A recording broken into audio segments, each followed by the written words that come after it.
کل لیہ میں واقع ہوا ان پہ بات کرنے کے لیے آپ میڈیا کے ساتھیوں کو دعوت دی ہے۔ آپ سبھی جانتے ہیں پوری لداخ پچھلے 5-6 سالوں سے 4 پوائنٹ ایجنڈے کو لے کے سڑکوں پہ گراؤنڈ میں پروٹیسٹ کر رہی ہے، انشن کر رہا ہے، پیدل مارچ کر رہی ہے۔ اور 4 point demands statehood, 6 schedule, recruitment, reservation, P S C for Ladakh, separate parliamentary seat, اور ان میں سے جو 2 میجر ہمارے ڈیمانڈ ہے جس میں 2019 5 اگست کے بعد جو جمہوری حقوق تھی ہماری وہ سلب کی گئی، اور اس جمہوری حقوق کی بحالی کے لیے اسٹیٹ ہوڈ اور جو پروٹیکشنز 5 اگست سے پہلے لداخ کو تھی اس پروٹیکشنز کو ساری چیزوں میں، چاہے وہ لینڈ ہو، انوائرمنٹ ہو، لینگویج ہو، کلچر ہو، جاب ہو، ساری چیزوں کو پروٹیکٹ کرنے کے لیے 6 شیڈول ہے۔ اور انہی ڈیمانڈز کو لے کے پچھلے 5 سال سے کئی round of talks M H A کے ساتھ ہوئی ہے۔ بدقسمتی یہ ہے ایم ایچ اے جب بات کرتی ہے تو کہتے ہیں ہم سنسیئر ہیں، سیریس ہیں، اور لداخیوں کے ڈیمانڈ کو لے کر ہم سب کچھ کرنے کے لیے تیار ہیں۔ جب لداخی بات چیت کے لیے کے ڈی اور ایپیکس کی لیڈرشپ جاتی ہے تو وہاں پہ ایک کے بعد ایک ایکسکیوز، ایک کے بعد ایک اپنی پرستاؤ پیش کر کے جو میجر ہمارے ڈیمانڈس ہیں اس پہ ابھی تک کوئی بات چیت نہیں ہوئی،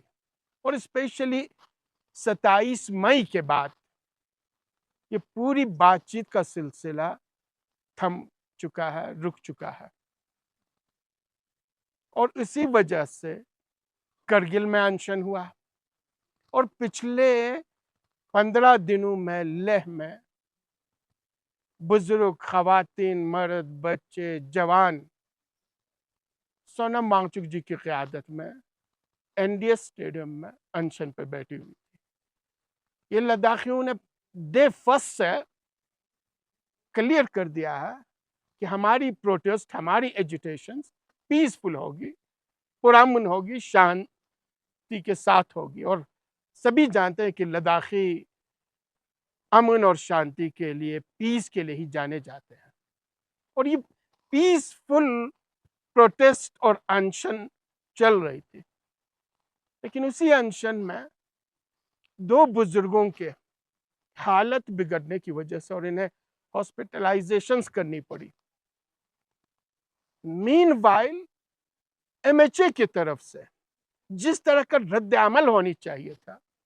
ایکشنز ہونی چاہیے تھا، ٹوٹلی ڈیڈ سائلنس ہے۔ اور اس کے بعد لیٹلی انہوں نے جب ڈیٹ کا اناؤنسمنٹ کیا، وہ ڈیٹ کی اناؤنسمنٹ بھی اس طرح سے تھی جیسے لداخیوں کو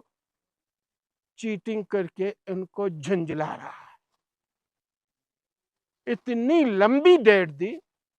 یعنی 11 دن انشن ہو چکا تھا، 11 دن کے بعد پھر 16 دن کا ٹائم دے کے کہا 6 اکتوبر کو ہی ہم آپ سے بات چیت کریں گے۔ اور جب یہاں پہ انشن پہ بیٹھے ہوئے لوگوں کی حالت بگڑنے لگی اور بہت زیادہ خراب ہوا اور انہیں ایمبولنس پہ ہاسپٹل لینا پڑا، تو عام لداخیوں کے اندر بہت ہی زیادہ روش پیدا ہوا۔ لگا کہ گورنمنٹ آف انڈیا پھر سے لداخیوں کو چڑھا رہی ہے، ان کے صبر کو، ان کے پیشنس کو آزما رہی ہے اور کچھ نہیں کرنے والی ہے۔ اور اسی کے نتیجے میں کل آپ نے دیکھا عوام کا، اس میں آپ یہ نہیں کہہ سکتے صرف نوجوان نسل تھے، یووا پیڑھی تھا، جوان، بزرگ، مرد، عورت، سبھی سڑکوں پہ نکل کے آئے اور گورنمنٹ آف انڈیا کو یہ بتانے لگا کہ آپ کی ڈیلے ٹیکٹکس کو ہم ایکسپٹ کرنے والے بالکل نہیں ہیں۔ ڈیٹ کو آگے لے آئے اور سیریسلی ان 2 پوائنٹس پہ اسٹیٹ اور 6 شیڈول پہ آپ بات چیت کر لیں. لیکن ایڈمنسٹریشنز کی طرف سے جس طرح کا اس عوامی غصے کے ابال کے مقابلے میں طاقت کا بیجا جو استعمال کیا گیا، اور کسی کے بھی ابھی سمجھ میں نہیں آ رہا، ابھی تک کلیئر نہیں ہوا ہے یہ کس کے حکم پہ، کس کے آرڈر پہ، نہتے لوگوں پہ سیدھے شوٹ کی گئی، گولی چلایا گیا. اور اس گولی چلانے کے نتیجے میں آپ نے دیکھا لداخیوں کے 4 قیمتی جانیں نذرانہ پیش کرنا پڑا. اور ان خاندانوں کے ساتھ، ان عزیز جوانوں کے ساتھ جنہوں نے اپنی جانوں کو لداخیوں کے ڈیمانڈز کے لیے، یہ ہم لداخیوں کو کبھی نہیں بھولنا چاہیے، یہ جو جانیں گئی ہے یہ آپ کے اور میرے سیف گارڈ کے لیے، آپ کے اور میرے جمہوری حقوق کو دلوانے کے لیے، آپ کے اور میرے پروٹیکشنز کے لیے یہ جانیں گئی ہے. اور ان کی عزت اور احترام ہم سبوں پہ لازم ہے. ان خاندانوں کے ساتھ KDA کی پوری ہمدردی ہے. ہم تعزیت بھی پیش کرتے ہیں، ان کے ساتھ ہمدردی بھی پیش کرتے ہیں، اور جس قسم کی سہولیات ضرورت پڑے ہم پہنچانے کے لیے تیار ہیں. ساتھ ہی ساتھ تقریباً 6 کرٹیکل حالات میں ہے، 6 سیریس ہیں، 12 ابھی بھی ہاسپٹلائزڈ ہیں، علاوہ 40 ہمارے لوگ ہاسپٹل میں. یعنی یہ چیزیں، ساری چیزیں دکھلا دیتی ہیں کہ ایڈمنسٹریشن بری طرح سے کچلنے کے، طاقت کے بیجا استعمال کرنے کے اور گولی لگانے کے، یعنی وہ پرامن طریقے سے پیسفلی اس پروٹیسٹ کو ہینڈل کرنے کے بجائے، سمجھانے کے بجائے، سیدھا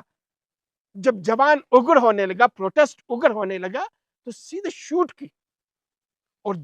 ہاسپٹل میں جب ان کی حالت